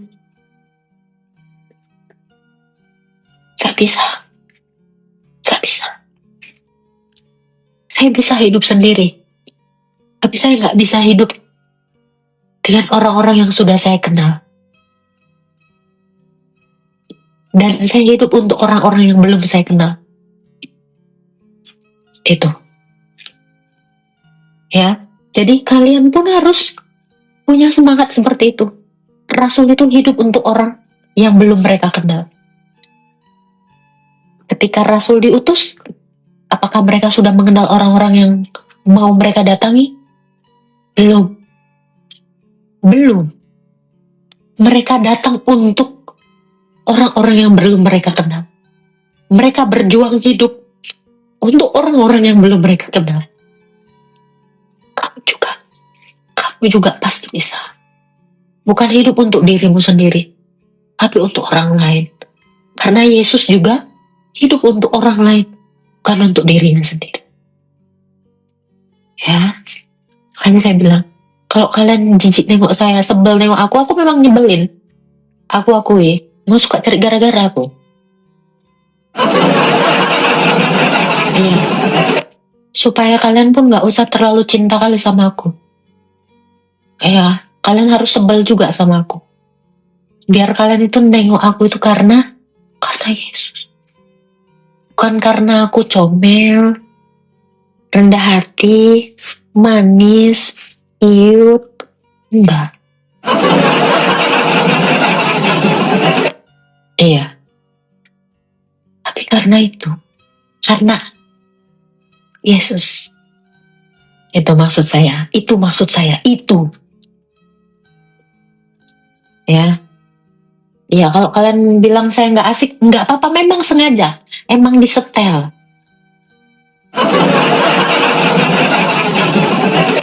Emang disetel menyedihkan. Iya. Emang harus kayak gitu. Ya kenapa? Karena kalian itu datang kepada saya bukan karena Yesus. Itu saya nggak mau. Makanya, ya, pandanglah Yesus. Jangan pandang alatnya. Ya, pandanglah makanannya. Jangan pandang alatnya. Gitu. Ya. Emang disetel menjadi ternak terkutuk, iya. Kalau kami ternak terkutuk, kamu apa? Terus kamu mau apa? Salam Bang John. Nah itu. Ya, jadi kamu harus karena Kristus. Kembalilah ke jalan yang benar. Nggak akan mualaf aku. Aku pinter gini karena Yesus. Bukan karena mualaf. Ngarep kali kau aku jadi mualaf. Ih, gila. Gila kali kok. Ya kenapa orang-orang ini selalu DM aku tuh kayak gitu. Jadi muslim. Ih, butuh kali kau sama aku. Nggak dapat kau lupanya orang lagi yang menginspirasi selain aku. Hah? Cari yang lain. Nggak bisa. Oh nggak usah cari korban yang kayak gitu. Ya aku nggak mau jadi korban kalian lagi. Kalian cari aja. Yang mentang cantik, pinter, langsung kau mau ngotaki. Nggak usah kayak gitu. Ya. Mika anak kayak katanya. Aku pernah jadi korban halu. Ya, gitu ya. Yesus itulah jalan yang benar. Yesus itu Allah yang benar. Justru kamu harus kembali kepada Yesus. Bukan kamu datang kepada Allah-Allah berhala. Allah-Allah yang gak mau ketemu sama kau. Allahmu aja gak mau ketemu sama kau. Terus kau ajak aku ketemu sama Allah yang gak mau ketemu. Ya, udah gak betul itu. Oke? Ya, itu teman-teman. Jadi, kalau kita hiduplah karena yang belum kamu kenal. Hiduplah untuk orang yang belum kamu kenal. Karena orang yang belum kamu kenal, dia itu adalah orang yang akan mengenal Yesus. Cara kenalnya gimana?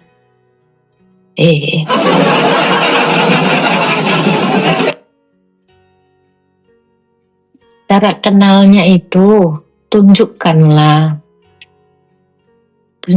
Yesus itu. Tunjukkan Yesus itu. Supaya orang lain tertarik sama kamu harus membuat sesuatu, sayang. Sama seperti Yesus. Supaya orang-orang Israel itu tertarik kepada dia itu berbuat sesuatu. Apa yang dilakukan Yesus? Contohnya udah ada di dalam Alkitab. Tiba-tiba kau nanya, gimana caranya? Kan Gitu kan? Akhirnya dia datang kepada milik kepunyaannya, tetapi milik kepunyaannya tidak mengenal dia, belum mengenal dia. Ya itu caranya tadi. Nggak pula kau datang, misi, kenalan. Kau kira ini dating apps? Iya. Kecil kan, Al? Hah? Iya kan? Gitu. Oke kan? Nah itu, jadi caranya gimana? Itu tadi. Udah dipraktekkan loh sama Tuhan Yesus.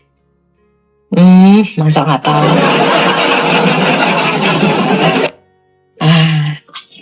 Itu tadi Kak. Ya, jadi memperkenalkan Yesus itu ya dari dirimu sendiri. Gitu loh. Ya, bagaimana mungkin kalau kamu mau memperkenalkan Yesus, tapi kamunya nggak kenal Yesus? Mungkin nggak? Kutanya dulu kau, pasukan berkuda. Mungkin nggak kau memperkenalkan Yesus kalau kau nggak kenal Yesus? Mungkin nggak? Gimana caranya? Ya itu, makanya kau harus kenal dulu sama Tuhan Yesus. Gitu. Saya kenal dia mati. Bangkitnya nggak kenal. Di kalender ada loh Pak Januardi. Jelas-jelas Yesus itu bangkit sampai kau tiap minggu libur. Kau harus kenal juga dia yang bangkit. Ini hal yang paling sepele. Tapi kamu pura-pura tertutup pendengaranmu dan matamu. Ya kan? Nah itu. Jadi kalau kamu kenal dia cuma sampai dia mati saja, ya apa yang mau kamu kenal dari dirimu? Gitu. Ya kan? Bangkit, encus zombie. Nggak ada zombie bang. Jangan terlalu sering kau nonton game. Jangan terlalu sering nonton game, ya. Gitu. Otaknya nggak ada bun. Jadi nggak tahu kalau dia bangkit bisa kan? Gitu. Nonton drakor, iyalah. Daripada membaca Quranmu, kan lebih baik kamu nonton drakor, nonton saya. Makanya saya bilang, kami orang Kristen belajar terus di sini, kamu nengokin orang belajar, sementara kitabmu tertinggal. Ini adalah hal, ini sama seperti ya, kalau kita tonton ya, kalau kita lihat di dalam kehidupan kita sehari-hari, di dalam kelas ada begitu banyak murid, ya kan? Kamu cuma nengok murid-murid yang lagi belajar, terus kamu nengokin aja, terus kau ngeledek-ngeledek sambil santai. Giliran ujian, kau angop, nggak tahu apa-apa. Tapi kamu sibuk nengokin orang aja yang belajar. Nah itu, alasannya nanti gitu. Soalnya kalau baca Bible porno semua nggak baik baca, tapi Quran dia nggak pernah dibacanya, ya kan? Ya ngapain kamu baca kitab saya? Ya kamu baca kitab kau. Bacalah ketika wajahnya asam sama orang buta. Bacalah ketika dia dibilang orang gila. Bacalah ketika dia punya rasa nafsu sama anak menantunya. Kau harus baca itu. Sama sekalian itu. Payudara, perawan-perawan yang berdada montok itu. Kamu baca. Kamu harus baca. Bacalah juga itu. Menikahi 2, 3, 4. Itu. Apalagi hadis-hadismu. Bagian menggauli hewan dan menyusui orang dewasa. Iya, jadi kamu nggak usah ngomongin kitabnya orang. Kamu baca kitab kamu sendiri aja dulu. Ya kan? Nah, itu sebenarnya lebih baik dari apapun. Gitu. Kami sedang belajar tentang kitab kami. Kamu malah nengokin kami belajar kitab kami. Kamu sendiri nggak belajar kitabmu. Iya, apalagi ngerjain petani korma. Kau harus baca itu. Ya kan? Cemana? Pas ketahuan menggauli budak, ya kan? Tiba-tiba dia ngancam semua istri-istrinya biar jangan cerai. Kamu harus belajar. Cukup Bu, cukup baik. Iya, udah. Kan udah saya bilang, ya. Kan udah saya bilang, nggak usah sok-sokan. Sok-sokan kenal kitab orang, kitabnya nggak dikenal. Ya kan? Iya, kamu juga harus baca. Ya, mukulin bini. Kalau salah, ya khawatir salah, kurung sampai meninggal. Kamu harus belajar itu, sayang. Itu penting itu. Ya kan? Lo dengerin tuh si Mariono tuh. Bacalah. Sabar ya. Ini ujian. Kenapa? Makanya kamu harus belajar. Kamu sibuk nanya-nanyanya kitab orang. Kitab kamu. Astaga. Nah itu dia. Penting sekali. Khatam tapi nggak ngerti. Entahlah Kak Diana. Ya.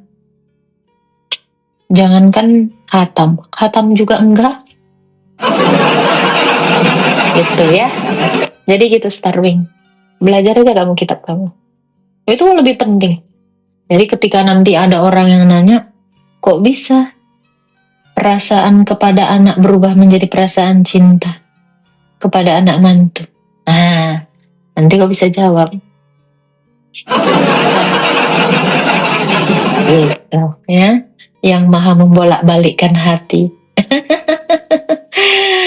Ya oke lah, gitu aja ya hari ini ya. Iya, jadi harus bawa-bawa orang, bawa-bawa Tuhan biar nggak diceraikan, biar nggak digugat cerai, itu juga harus diketahui. Oke, semuanya ya, semangat menyambut Natal, semangat dalam kasih, semangat mengampuni, semangat rendah hati. Tuh, ya. Kiranya Tritunggal Maha Kudus memberkati kita semua. Salam semuanya.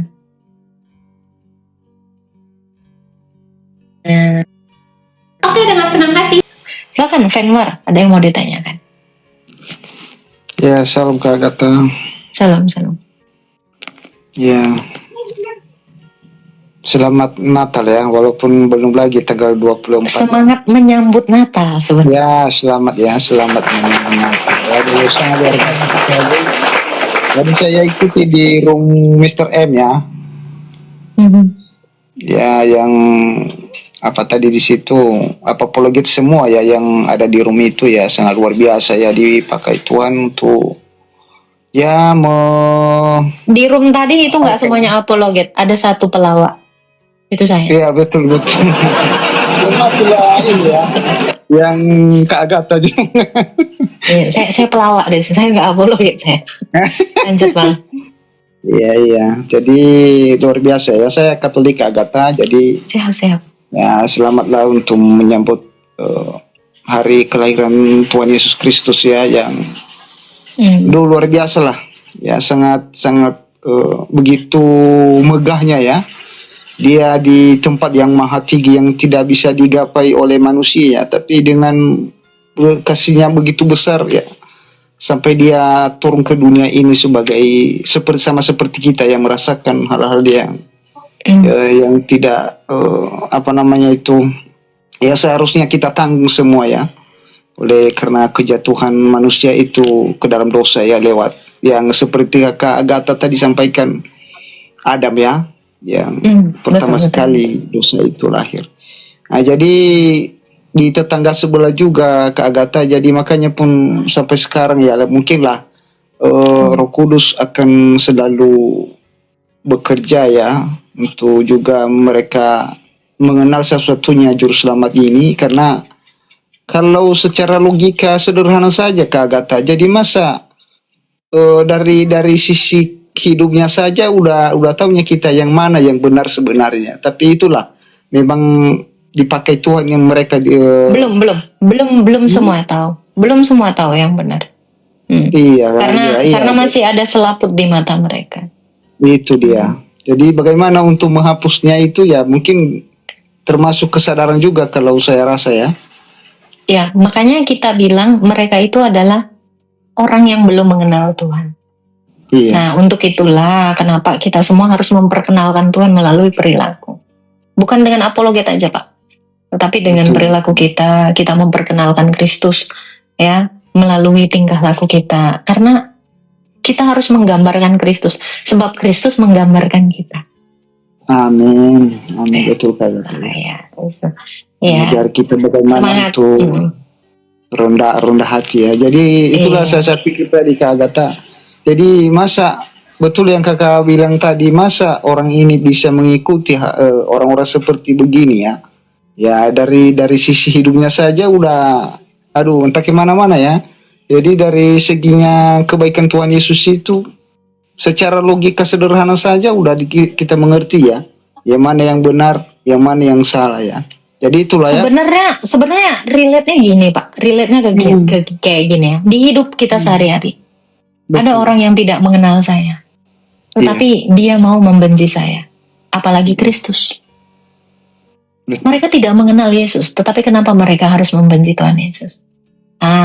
Dari sini yang bisa kita pelajari adalah bahwa kita ini sebagai manusia itu tidak bisa kita ini dikasihi semua orang. Pasti ada orang yang tidak mengasihi kita. Bagaimanapun kita baiknya, pasti akan ada aja yang membenci kita. Gitu kan? Nah, demikian Kristus, sebagaimana dia adalah baik, tetapi banyak yang membenci dia. Kenapa? Karena Yesus sendiri bilang, dunia tidak menerimanya. Padahal dia datang kepada milik kepunyaannya tadi yang di Yohanes 1 ayat 9 sampai 10. Ya. Terang yang sesungguhnya yang menerangi setiap manusia sedang datang ke dunia. Dia datang kepada milik kepunyaannya. Dia ada sebelum dunia ini ada. Tetapi milik kepunyaannya tidak mengenal dia dan tidak menerima dia. Tetapi barang siapa yang menerima dia, diberinya kuasa menjadi anak-anak Allah. Gitu. Jadi ini adalah sukacita yang besar sebenarnya buat kita. Sukacita besar untuk kita yang kita mau membuka diri kita untuk menerima dia. Dan sebenarnya orang yang menolak dia itu adalah orang-orang yang rugi. Orang-orang yang sudah diciptakan Tuhan Yesus, tetapi mereka durhaka. Itulah si pendurhaka itu. Makanya di dalam Alkitab dikatakan kan, si pendurhaka itu. Kenapa mereka dikatakan durhaka? Diciptain Tuhan Yesus, tapi dia membenci Tuhan Yesus. Durhaka kan? Seperti anak durhaka gitu, sama orang tuanya. Udah dilahirkan orang tuanya, tetapi dia melawan. Nah ini. Iya. Seperti ini. Ya kenapa? Ya karena si pendurhaka itu siapa? Setan. Iya, dan orang-orang yang mengikuti si setan ini, itulah yang dinamakan sebagai antikris. Orang-orang yang ingin menjadi Allah, orang-orang yang menentang Allah yang sejati. Seperti itu. Betul Kak. Ya. Ini contohnya nih si dokter hewan ini jualan ayat demi gift. Nah ini dia tidak mengenal saya, tetapi dia membenci saya. Barang siapa tidak mengasihi, dia tidak mengenal Allah. 1 Yohanes 4 tadi ayat 8. Ini orang yang tidak mengenal Allah pasti seperti ini Pak, membenci tanpa sebab. Nah makanya untuk itulah kita sebagai orang Kristen, kita harus memperkenalkan Allah. Oke, semangat menyambut Natal Pak Fen. Kiranya damai Kristus menyertai kita. Amin. Ya, salam Pak Fen. Salam. Oke, maka gitu. Benci tanpa sebab syirik, bukan. Benci tanpa sebab alatnya iblis. Instrumennya iblis, instrumennya setan. Alatnya iblis kan lagi dipakai sama iblis. Untuk apa? Untuk membenci. Makin sering kalian membenci, Makin ketawa gini iblisnya. Ore, umatku yang ngira aku Tuhan padahal aku iblis. Iblis kan nyamar jadi Allah. Ya kan? Malaikat itu kan, malaikat yang berdosa itu alias si Satan itu kan iblis. Setan. Setan yang ingin menyamai Allah. Makanya dia senang sekali membawa kebencian terhadap anak-anak manusia. Padahal sudah jelas Tuhan Yesus yang menciptakan mereka. Tetapi mereka percaya dengan Allah palsu, dengan ibu palsu. Iya kan? Ibu palsu yang di hadapan Salomo itu. Nah, itu. Ibu palsu itu adalah setan palsu. Gitu. Nah, contohnya dokter hewan ini. Dokter hewan ini tidak mengenal Allah, makanya dia membenci tanpa sebab. Ya, barang siapa mengasihi, dia berasal dari Allah, sebab Allah adalah kasih. Jadi kalau ada manusia yang tidak bisa mengasihi, maka dia hanya bisa membenci. Yang membenci itu berasal dari si jahat. Mana mungkin Tuhan mengajarkan kita membenci, betul nggak? Ada nggak Tuhan mengajarkan kita membenci? Ada. Salam Mas Bram. Ya, bagaimana mungkin kalau kita mengenal Allah kita membenci orang? Ya toh? Iyalah. Itu orang yang tidak mengenal Allah pasti membenci. Makanya kan dinubuatkan di dalam Ulangan 13 ayat 1 sampai 3, nabi palsu atau seorang pemimpi itu akan mengajak orang-orang menyembah Allah yang tidak kamu kenal. Nah, orang yang tidak mengenal Allah inilah, ya, orang yang tidak mengenal Allah inilah pengikut nabi palsu alias pemimpi. Kayak gitu.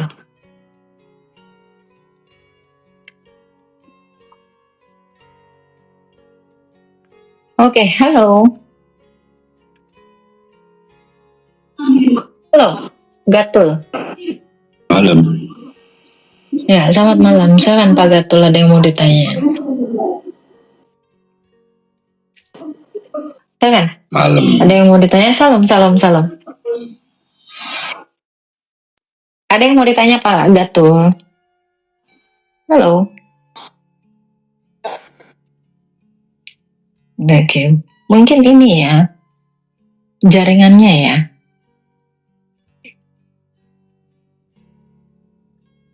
Antikris itu yang membuang ayat, enggak. Antikris itu yang menolak dia yang datang sebagai manusia.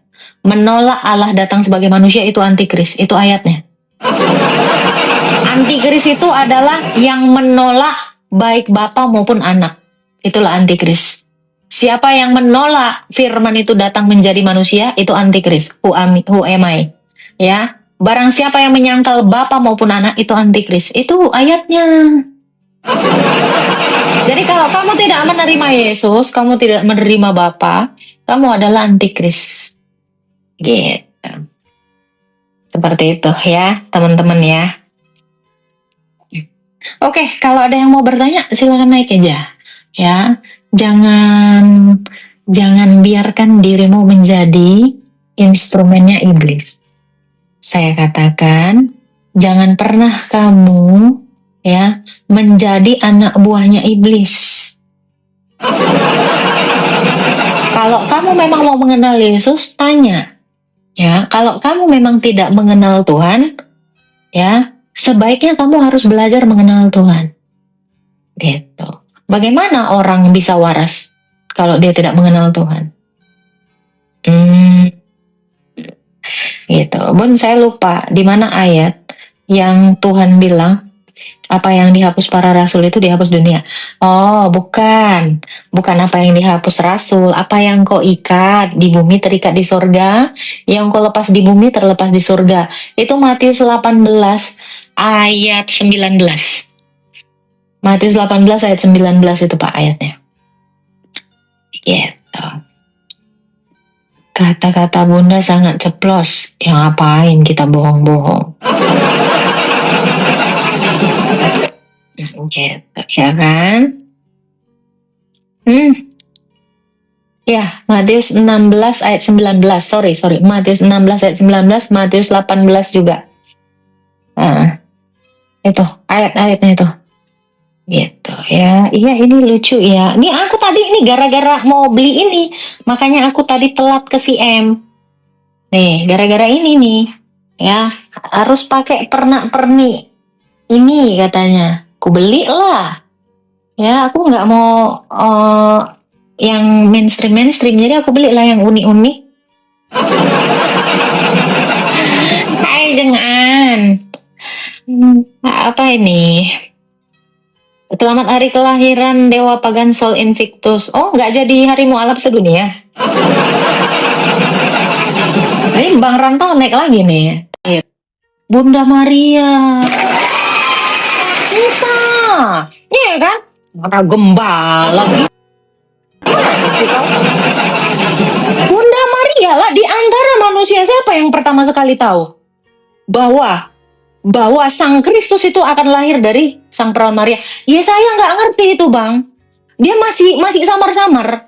Ya, walau nubuatannya ada di Yesaya, ada di Yeremia, tetapi tunggu. Tetapi mereka belum memahami itu. Mereka hanya menyampaikan nubuatan itu. Tetapi siapakah pertama sekali dari antara manusia yang menerima berita tentang sukacita ini? Bunda Maria. Ya, malaikat bilang gitu kan. Sesungguhnya engkau akan mengandung seorang anak, dan anak itu akan disebut yang maha tinggi, anak Allah. Ya kan? Berarti manusia yang pertama sekali tahu itu adalah seorang wanita. Betapa bersukacitanya seorang wanita. Dan kalian tahu waktu yang pertama kali tahu Yesus bangkit siapa? Perempuan membawa rempah. Lagi-lagi seorang wanita. Sukacita ini pertama sekali diterima oleh wanita. Ya. Kenapa? Ada yang tahu nggak? Ini mohon maaf ya, gue harus di sini ini karena room orang tadi. Gue hanya bisa all out kalau di room sendiri. Karena gue nggak dijadikan pembicara di sana, jadi di sini aja. Gue khotbahnya di sini ya, izin ya. Kalian tahu? Kalian tahu kenapa harus seorang wanita yang menerima berita sukacita, baik kelahiran maupun kebangkitan Kristus? Kenapa? Iya, betul. Karena Hawa lah yang membuat kita semua jatuh ke dalam dosa. Manusia yang pertama itu, yang membuat segalanya jatuh ke dalam dosa, perempuan. Ya, makanya kan, apa kutukan Tuhan terhadap Hawa?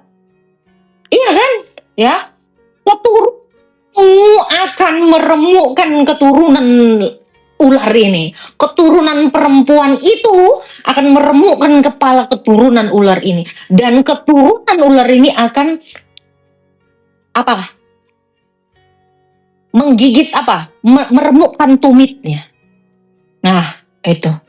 Jadi sesungguhnya pemberitaan kelahiran ini ya adalah Ibu Hawa. Makanya Bunda Maria disebut Tuhan Yesus, hai engkau perempuan. Dia sebut Hawa. Karena Maria ini adalah Hawa kedua yang taat. Hawa pertama tidak taat. Hawa kedua taat. Adam pertama tidak taat. Adam kedua taat. Jadi Adam itu menggambarkan Kristus. Hawa menggambarkan Ibu Maria. Keren ya? Jadi dari sini kita tahu Tuhan kita itu nggak ngelihat gender, harus laki-laki dulu. Enggak tuh. Iya. Tapi setara. Kita melihat kesetaraan di sini. Makanya di dalam Alkitab dikatakan ada 2 ayat yang hampir sama.